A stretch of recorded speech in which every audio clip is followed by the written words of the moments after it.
রাজ্য জুড়ে রামনবমীর আবহ। গত কয়েক বছর আগেও ছবিটা এমন ছিল না।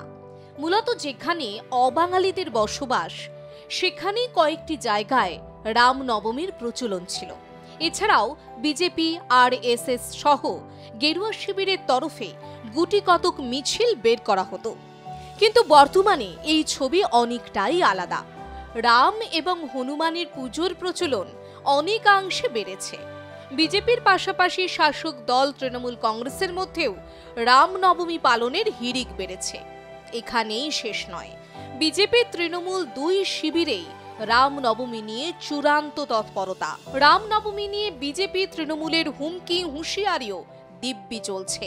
সব মিলিয়ে রাম কার তা নিয়ে বঙ্গ রাজনীতিতে এখন বিজেপি তৃণমূলের দড়ি টানাটানি তুঙ্গে। এই আবহে একেবারে ভিন্ন ছবি দেখা গেল পানাগড়ে। পানাগড়কে বলা হয় ছোট্ট ভারতবর্ষ, কারণ এই পশ্চিম বর্ধমান জেলার পানাগড়ে দেশের সর্বধর্মের মানুষজন বসবাস করেন।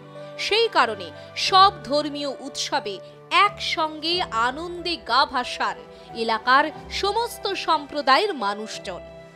দুর্গাপুজো থেকে দোল হোক বা মহরম, সকলেই হাতে হাত মিলিয়ে উৎসবে সামিল হন। পুরনো জাতীয় সড়কে পানাগড়ের উপর দিয়ে যাওয়ার সময় একটি বাড়ির দিকে নজর যায়, কারণ দীর্ঘ কয়েক বছর ধরে বিশেষ বার্তা দিয়ে আসছে ওই বাড়িটি। বাড়ির নাম হাকিম পেয়ারা। এটি কোনো এক ব্যক্তির বাড়ি নয়, এটা দুই সম্প্রদায়ের দুজন বন্ধুর বাড়ি। আজ থেকে ৬৫ বছর আগে ভাগলপুর থেকে এসেছিলেন হাকিম উদ্দিন আর পাঞ্জাব থেকে এসেছিলেন পিয়ারা সিং। দুজনে একটি দোকানে একত্রিত হন। গাড়ির ইঞ্জিনে শ্রমিক হিসেবে কাজ শুরু করেন তারা। কাজ শেখার পাশাপাশি দুজনের মধ্যে গভীর বন্ধুত্ব হয়। এরপর দুই বন্ধু একত্রিত হয়ে একটি জায়গা কেনেন। সেখানেই নিজেদের ব্যবসা শুরু করেন হাকিম এবং পিয়ারা। তারপরে ওই বাড়ি এবং ব্যবসার নামকরণ করা হয় হাকিম পেয়ারা। দুজনেই প্রয়াত হয়েছেন, কিন্তু দুই ভিন্ন ধর্মের পরিবারের মধ্যে বন্ধুত্ব ও সম্প্রীতির ছবিটা আজও বদলায়নি। একইভাবে ওই বাড়িতে একই ছাদের তলায় বসবাস করেন দুই পরিবারের সদস্যরা। হিন্দু মুসলমান ভেদাভেদ ভুলে তারা নিজেদের সম্প্রদায়ের অনুষ্ঠানে একসঙ্গে মিলিত হন। हम लोग तो चाहते हैं कि सब एक साथ मिलकर रहे, क्योंकि ऐसा दोस्ती हम लोग भाई भाई में ऐसा नहीं रहता। जो एक हम लोग जो पिताजी दिखा के गए हैं, एक पंजाबी एक मुस्लिम, ऐसा दोस्ती हम लोग इंडिया में पूरा ऐसा कहीं नहीं है। अभी तक ऐसे ही है। अभी तक हम लोग का पहचान ही है हकीम प्यारा। अभी भी किसी को बोलना पड़ता है किनके लड़के हो, तो हकीमुद्दीन कोई नहीं पहचानेगा। वो ये बोलेंगे कि प्यारा सिंह के लड़के, कोई नहीं जानेगा। हकीम प्यारा एक साथ बोलना पड़ता है। बिल्डिंग भी वैसे ही है, बिल्डिंग भी ऊपर से आना जाना सब एक ही है। सब एक है। ये जब त्योहार होता है, फेस्टिवल जब होता है, सब एक साथ में मिलजुल सब के एक साथ मिलके होते हैं।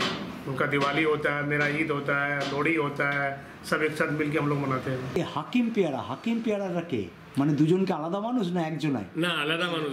প্যারা সিং আমার বাবা হয়। আচ্ছা। হাকিম চাচা আমার मतलब কাকা ছিল, मतलब বাবার বন্ধু। अच्छा। तो बंधु था, मतलब बोला जाए ना, मतलब बहुत ज़्यादा मतलब प्यार उनके आपस में। বিজনেস भी একসাথে শুরু করেছিল। বিজনেস একসঙ্গে ওনারা কাজ করেছেন, একসঙ্গে এসে নিজের গ্যারেজ করলেন। পার্টনারশিপ এইচপি ইঞ্জিনিয়ারিং হাকিম প্যারা, মানে অনেক লোক এইটা ভাবে কি একটাই নাম এটা, কিন্তু এটা দুটা নাম। মিসাল ছিল একটা দুজনা, मतलब ওয়ার্ল্ডে মিসাল ছিল, मतलब এরকম আপনারা मतलब মনে হচ্ছে কোনোদিন দেখেন নাই। দুটা জাতি, একটা পাঞ্জাবি ছিল বাবা আমার প্যারা সিং, হাকিম বাবু মুসলমান ছিলেন। বিল্ডিংটাও একই, বিল্ডিং এক জায়গায় ওনারা দুজনা এক জায়গাতে জায়গা নিলেন। মানে বাড়ির ছাদটাও একটাই ছাদ, একটাই মেন দরজা। হ্যাঁ, ইন্টারেস্ট একটাই, ভিতরে গিয়ে ডাবল আছে, ঠিক আছে। এন্ট্রান্স একটা, হ্যাঁ।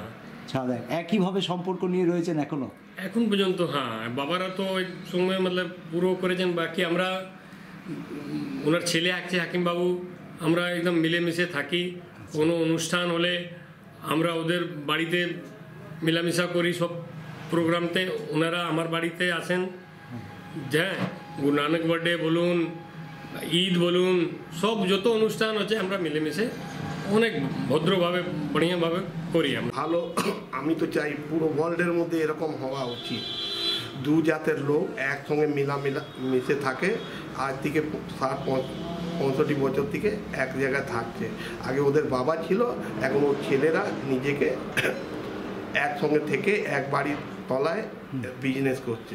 এইটা যদি বলা যায় পানাগড়ের জন্য এটা খুবই গর্ব বিষয়। কেন কি যে পানাগড় আছে, পানাগড়ে সর্ব ধর্মের মানুষ থাকে, আর আমাদের মধ্যে এমন কিছু আলাদা বলে নাই।